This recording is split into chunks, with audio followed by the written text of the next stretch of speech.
नमस्कार, स्वागत है। सुंदरकांड के इस वीडियो में हम 51 से लेकर 55 तक के दोहों का अर्थ जानने का प्रयास करेंगे। तो आइए प्रारंभ करते हैं। श्री राम जी ने कहा, हे सखा, तुमने अच्छा उपाय बताया, यही किया जाए यदि दैव सहायक हूँ। यह सलाह लक्ष्मण जी के मन को अच्छी नहीं लगी। श्री राम जी के वचन सुनकर तो उन्होंने बहुत ही दुख पाया। लक्ष्मण जी ने कहा, हे नाथ, दैव का कौन भरोसा। मन में क्रोध कीजिए और समुद्र को सुखा डालिए। यह दैव तो कायर के मन का एक आधार है। आलसी लोग ही दैव दैव पुकारा करते हैं। यह सुनकर श्री रघुवीर जी हंसकर बोले, ऐसे ही करेंगे, मन में धीरज रखो। ऐसा कहकर छोटे भाई को समझाकर प्रभु श्री रघुनाथ जी समुद्र के समीप गए। उन्होंने पहले सिर नवाकर प्रणाम किया, फिर किनारे पर कुश बिछाकर बैठ गए। इधर ज्यों ही विभीषण जी प्रभु के पास आए थे, त्यों ही रावण ने उनके पीछे दूत भेजे थे। कपट से वानर का शरीर धारण कर उन्होंने सब लीलाएं देखी। वे अपने हृदय में प्रभु के गुणों की और शरणागत पर उनके स्नेह की सराहना करने लगे। फिर वे प्रकट रूप में भी अत्यंत प्रेम के साथ श्री राम जी के स्वभाव की बड़ाई करने लगे। उन्हें कपट वेश भूल गया। तब वानरों ने जाना कि ये शत्रु के दूत हैं और वे उन सब को बांधकर सुग्रीव के पास ले आए। सुग्रीव ने कहा, सब वानरों सुनो, राक्षसों के अंग भंग करके भेज दो। सुग्रीव के वचन सुनकर वानर दौड़े। दूतों को बांधकर उन्होंने सेना के चारों ओर घुमाया। वानर उन्हें बहुत तरह से मारने लगे।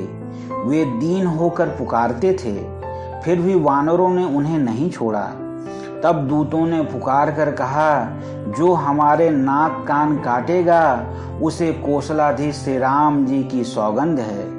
यह सुनकर लक्ष्मण जी ने सबको निकट बुलाया। उन्हें बड़ी दया लगी। इससे हंसकर उन्होंने राक्षसों को तुरंत ही छुड़ा दिया और उनसे कहा, रावण के हाथ में यह चिट्ठी देना और कहना, हे कुल घातक, लक्ष्मण के शब्दों को बाँचो। फिर उस मूर्ख से जवानी यह मेरा उदार संदेश कहना कि सीता जी को देकर श्री राम जी से मिलो, नहीं तो तुम्हारा काल आ गया समझो। लक्ष्मण जी के चरणों में मस्तक नवाकर श्री राम जी के गुणों की कथा वर्णन करते हुए दूत तुरंत ही चल दिए। श्री राम जी का यश कहते हुए वे लंका में आए और उन्होंने रावण के चरणों में सिर नवाया। दशमुख रावण ने हंसकर बात पूछी, अरे शुक, अपनी कुशल क्यों नहीं कहता। फिर उस विभीषण का समाचार सुना, मृत्यु जिसके अत्यंत निकट आ गई है। मूर्ख ने राज्य करते हुए लंका को त्याग दिया। अभागा अब जौ का कीड़ा बनेगा। फिर भालू और वानरों की सेना का हाल कह, जो कठिन काल की प्रेरणा से यहाँ चली आई है और जिनके जीवन का रक्षक कोमल चित्त वाला बेचारा समुद्र बन गया है।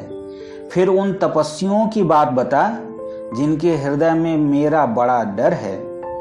उनसे तेरी भेंट हुई या वे कानों से मेरा सुयश सुनकर ही लौट गए। शत्रु सेना का तेज और बल बताता क्यों नहीं। तेरा चित्त बहुत ही चकित हो रहा है। दूत ने कहा, हे नाथ, आपने जैसा कृपा करके पूछा है वैसे ही क्रोध छोड़कर मेरा कहना मानिए। जब आपका छोटा भाई श्री राम जी से जाकर मिला, तब उसके पहुंचते ही श्री राम जी ने उसका राज तिलक कर दिया। हम रावण के दूत हैं, यह कानों से सुनकर वानरों ने हमें बांधकर बहुत कष्ट दिए, यहाँ तक कि वे हमारे नाक कान काटने लगे। श्री राम जी की शपथ दिलाने पर कहीं उन्होंने हमको छोड़ा। हे नाथ, आपने श्री राम जी की सेना पूछी, सो वह तो 100 करोड़ मुखों से भी वर्णन नहीं की जा सकती। अनेकों रंगों के भालू और वानरों की सेना है, जो भयंकर मुख वाले, विशाल शरीर वाले और भयानक हैं। जिसने नगर को जलाया और आपके पुत्र अक्षय कुमार को मारा, उसका बल तो सब वानरों में थोड़ा है। असंख्य नामों वाले बड़े ही कठोर और भयंकर योद्धा हैं। उनमें असंख्य हाथियों का बल है और वे बड़े ही विशाल हैं। द्विविद, मयंद, नील, नल, अंगद, गद, विकटास्य, दधिमुख, केसरी, निषट, सठ और जामुआन, ये सभी बल की राशि हैं। ये सब बानर बल में सुग्रीव के समान हैं और इनके जैसे करोड़ों हैं। उन बहुत सौ को गिन ही कौन सकता है। श्री राम जी की कृपा से उनमें अतुलनीय बल है। वे तीनों लोकों को तृण के समान तुच्छ समझते हैं। हे दशग्रीव, मैंने कानों से ऐसा सुना है कि 18 पद्म तो अकेले वानरों के सेनापति हैं। हे नाथ, उस सेना में ऐसा कोई वानर नहीं है जो आपको रण में न जीत सके।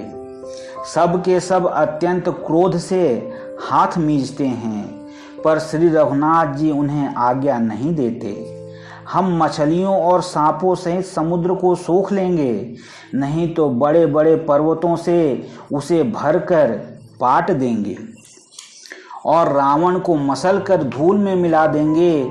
सब वानर ऐसे ही वचन कह रहे हैं। सब सहज ही निडर हैं। इस प्रकार गरजते और डपटते हैं, मानो लंका को निगल ही जाना चाहते हैं। सब वानर भालू सहज ही सूरवीर हैं और फिर उनके सिर पर प्रभु सर्वेश्वर श्री राम जी हैं।